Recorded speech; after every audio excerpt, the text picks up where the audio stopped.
امیر اہل سنت دامت برکاتہم العالیہ اپنے مریدین و متعلقین کو دعاؤں سے کیسے نوازتے ہیں، آئیے اس کی جھلک ملاحظہ فرمائیے۔ 21 دسمبر 2002 میں امیر اہل سنت کا جب آپریشن ہوا تو آپریشن کے شروع سے آخر تک ساتھ رہنے والے جو ڈاکٹر تھے، جو کہ الحمدللہ عز و جل امیر اہل سنت کے مرید بھی، ان کا حلفیہ بیان کہ نیم بے ہوشی میں امیر اہل سنت دامت برکاتہم العالیہ کا ایمان افروز انداز دیکھ کر میری آنکھوں سے آنسو جاری ہو گئے۔ لوگوں کا کراؤڈ ہو گیا، امیر اہل سنت کی رکت انگیز صداؤں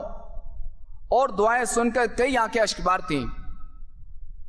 اس دوران آپ نے وقتاً فوقتاً اپنی زبان سے جو ادا کیا اور جن جن کلمات کی بار بار تکرار کی وہ یہ تھے: سب گواہ ہو جاؤ میں مسلمان ہوں، یا اللہ میں مسلمان ہوں، یا اللہ میں تیرا حقیر بندہ ہوں، یا رسول اللہ میں آپ کا ادنا غلام ہوں، الحمدللہ میں غوث اعظم کا غلام ہوں، اے اللہ میرے گناہوں کو بخش دے، اے اللہ میری مغفرت فرما، اے اللہ عز و جل میرے ماں باپ کی مغفرت فرما، اے اللہ عز و جل میرے بھائی بہنوں کی مغفرت فرما، یا اللہ عز و جل میرے گھر والوں کی مغفرت فرما، اے اللہ عز و جل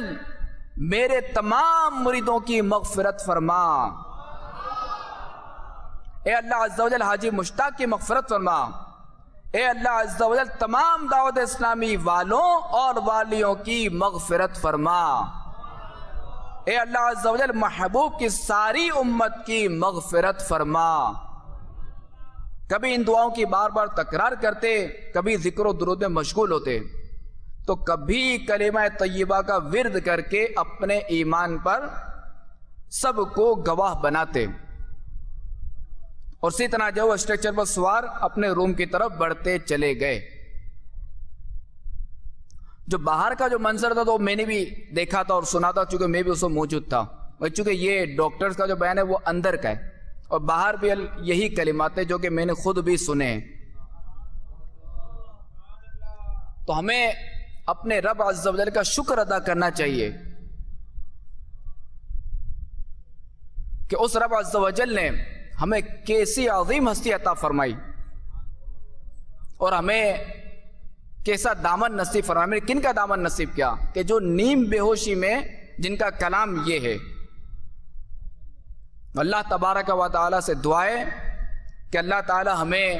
امیر اہل سنت کے نقش قدم پر چلائے، اور انہوں نے جو دعوت اسلامی کا باغ لگایا ہے، جو مدنی ماحول ہمیں دیا ہے، اللہ تعالی ہمیں اس مدنی ماحول میں استقامت عطا فرمائے۔ اللہ اس سے پہلے ایمان پہ موت دے دے، نقصان میرے سبب سے ہو سنت نبی کا۔